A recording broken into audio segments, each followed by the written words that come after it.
ये है क्लास 11 के पॉलिटिकल साइंस का चैप्टर 1 कॉन्स्टिट्यूशन। कॉन्स्टिट्यूशन में लास्ट टॉपिक है इंस्टीट्यूशनल अरेंजमेंट। मतलब कैसे अरेंजमेंट किया गया है कि सबके ऊपर चेक एंड बैलेंस रखा जा सके। मतलब गवर्नमेंट में किसी को भी इतनी पावर नहीं दे देनी है कि वो सब कुछ ख़त्म कर सके, किसी एक के हाथ में सब कुछ नहीं रहेगा। तो ये सारे प्रोविज़न कॉन्स्टिट्यूशन ने कर दिए हैं। तो effectiveness of a constitution is based on a balanced arrangement of the institutions of government. अगर कॉन्स्टिट्यूशन इफेक्टिव है कैसे पता लगेगा? जो गवर्नमेंट के इंस्टीट्यूशंस हैं वो एक बैलेंस में रहने चाहिए। मतलब कोई किसी से सुपीरियर ना हो, किसी के ऊपर किसी को चले ना। मतलब ऐसी चीज़ें कुछ तो क्रिएट करनी पड़ेंगी कि उसके ऊपर चेक एंड बैलेंस रखा जा सके। मतलब किसी का राजा कोई ना हो, सभी काम करने के लिए हैं और उसे देखने के लिए दूसरा कोई है। तो अरेंजमेंट इस तरह से करना है। कॉन्स्टिट्यूशन ने अरेंजमेंट इस तरह से किया है, पावर का डिस्ट्रीब्यूशन इस तरह से किया है कि एक दूसरे को बैलेंस रख सकें, एक दूसरे के ऊपर नज़र रख सकें, अगर गलत कर रहा है तो उसे रोक सकें। The basic principle is that government must be democratic and committed to the welfare of the people. Constitution का काम ही ये था कि जो हमें आज़ादी मिली है उसके बाद जो गवर्नमेंट बनी है उसे ये करना है कि हाँ डेमोक्रेसी मेंटेन रखनी है और लोगों के भले के बारे में सोचना है। The basic principle is that government must be democratic. Government को डेमोक्रेटिक होना है और वेलफेयर ऑफ पीपल के लिए कमिटेड होना चाहिए कि लोगों के लिए वो काम करे।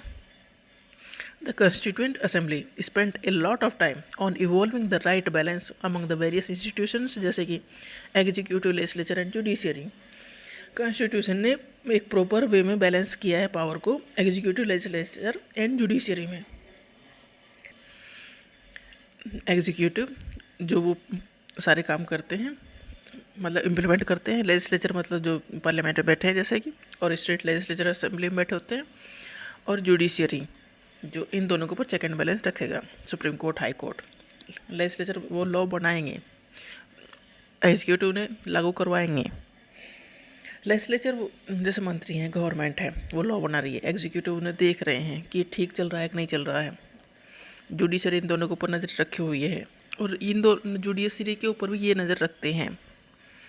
जुडिशरी पार्लियामेंट से बाहर नहीं जा सकती, मतलब पार्लियामेंट का दबाव है जुडिशरी के ऊपर, बट एक राइट वे में कि जुडिशरी की मर्जी नहीं है वो कुछ भी कर सके, जो भी करना है वो ठीक ढंग से ही करना है। ऐसा ही लेजिस्लेचर और एग्जीक्यूटिव के ऊपर भी दबाव है जुडिशरी का। This led to the adoption of parliamentary form and the federal arrangement which would distribute government power between the legislature and the executive on one hand and between the state and the central government on the other hand। यहाँ parliamentary form of government है, federal arrangement है, मतलब state की अपनी अलग government है, centre की अपनी अलग गवर्नमेंट है। ठीक है, मतलब यहाँ पर जो गवर्नमेंट में चुना जाता है, जो गवर्नमेंट चुनी जाती है, यहाँ पर गवर्नमेंट चुनी जाती है, ना कि राजाओं का राज है। ठीक है, मतलब पब्लिक ने अपने रिप्रेजेंटेटिव भेजे हैं जब मिलकर गवर्नमेंट बनी है। और फेडरल गवर्नमेंट है, मतलब सेंटर की अपनी अलग गवर्नमेंट है और स्टेट की अपनी अलग गवर्नमेंट है, और दोनों के ऊपर एक बैलेंस है। मतलब दोनों के एरिया डिसाइडेड है, ये इस पर तुम डिसीजन लोगे और इस पर सेंट्रल गवर्नमेंट डिसीजन लेगी, but upper hand central government को ही मिलता है कहीं ना कहीं।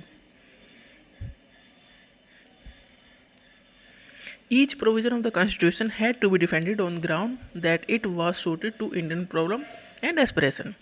देखो कॉन्स्टिट्यूशन लिखा गया है दूसरी कंट्रीज के कॉन्स्टिट्यूशन को देख के, समझ के, पढ़ के, ठीक है, बट उसे इंडिया के हिसाब से लिखा गया है, इंडिया के लोगों के हिसाब से लिखा गया है। इंडिया के लोगों की क्या दिक्कतें हैं, उन्हें कैसे सॉर्ट आउट किया जा सकता है, इस तरह से कॉन्स्टिट्यूशन बनाया गया है।